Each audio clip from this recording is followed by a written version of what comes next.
we are coming up to the anniversary of the big change. Right, yeah, this week. Yeah, so what's the feeling overall when you were like putting all of this together? Yeah, you know, there was a sense of wonderment that, you know, one year has passed so quickly. Yeah. Yeah, and so, you know, you try to recall the euphoria that, you know, we all felt when we finally had a second chance to rebuild this nation. And then you fast forward 12 months and you find that, well, some very positive, very encouraging things have happened. You know, a lot to take. There's a lot for us to, you know, be glad for. Yes. More freedom of expression, so many wonderful reforms coming out.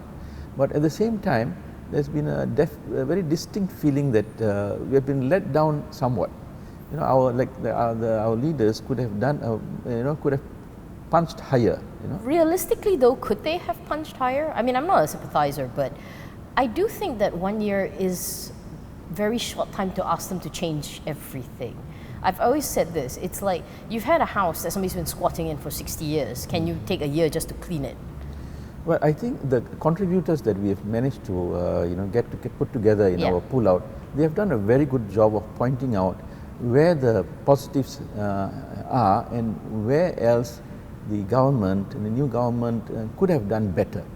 I think it's you know, very wonderful to listen to, for example, Dato' Ambiga Srinivasan talk about the Institutional Reforms Committee putting together so much work, but then not even all the ministers know what is the contents of the report.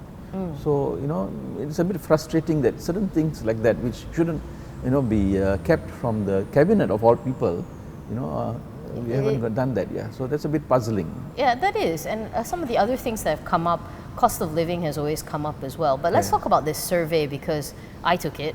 And we had almost 40,000 people respond. The breakdown's all in wonderful numbers. The breakdown's all in the paper. But as far as I can tell, overall feel is that people are still willing to give Pakatan Harapan a little bit more time, which is very weird because the most vocal guys are the ones who are saying that they have messed up and they've not done enough, right? Yeah, that's a very interesting observation, because it tells us that, you know, some people, you know, they're a little bit unrealistic. But these are not actually the majority. The majority seem to have a practical, you know, view of how the government has been performing. So they're quite happy that certain things have happened, and they're also willing, as you said, to give the government more time to deliver. And there's a lot of structural and, you know, deep issues that really need to be worked out. Now, our whole society, for 60 years, we've been going in one direction, and we need to find a new way, you know, way forward.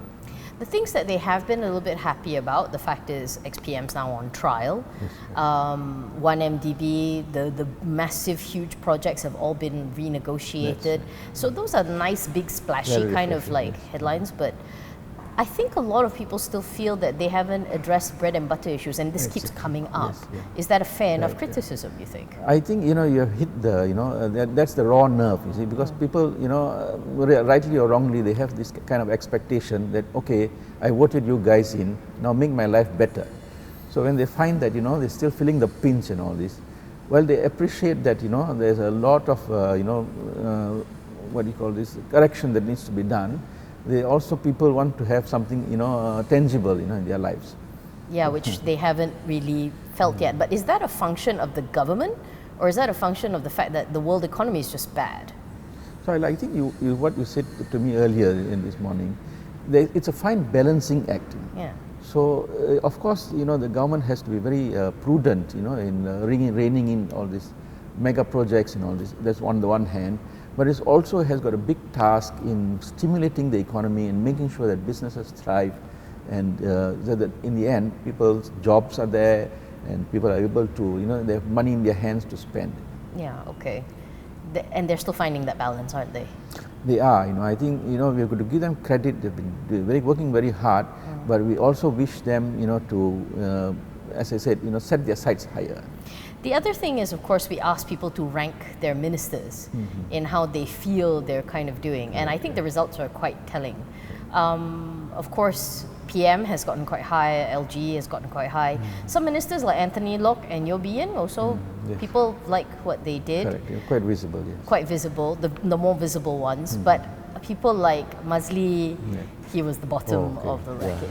He really is at the receiving end of. Yeah, he does seem to taken the brunt. But I also noticed there was also, because of the way that the survey was structured, you had to rank them. Yes. And some of the guys who were ranked a bit lower, it's not that I don't think they're not doing their job, I just think they're not visible. Do you agree? Exactly. I think so. The survey sort of forces people to make choices. Yeah. So naturally, the ones who are most visible and the most prominent, they get ranked higher. Ranked higher. But those who are also working equally hard, but because their portfolios doesn't give them scope for so much, mileage in people's lives, they tend to get perhaps some people can't even remember, Yes, I would dare you, anybody who's watching, to sort of name who the agricultural minister yes, is. That's exactly the case in point. But, so all of this is said and done. Yeah. We are not euphoric anymore, we are cautious, but we're still keeping optimism. And I always say that the one main thing is that we are allowed to hope again for a lot of things. This is not the end game.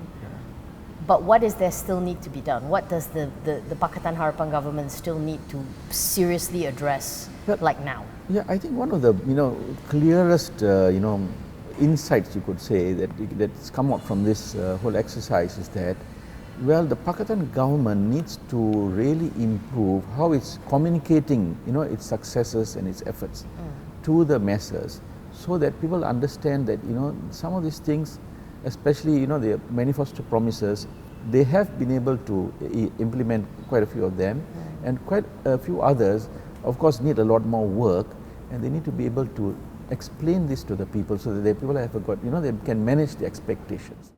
For more on the stories, pick up a copy of The Edge Weekly at all good newsstands.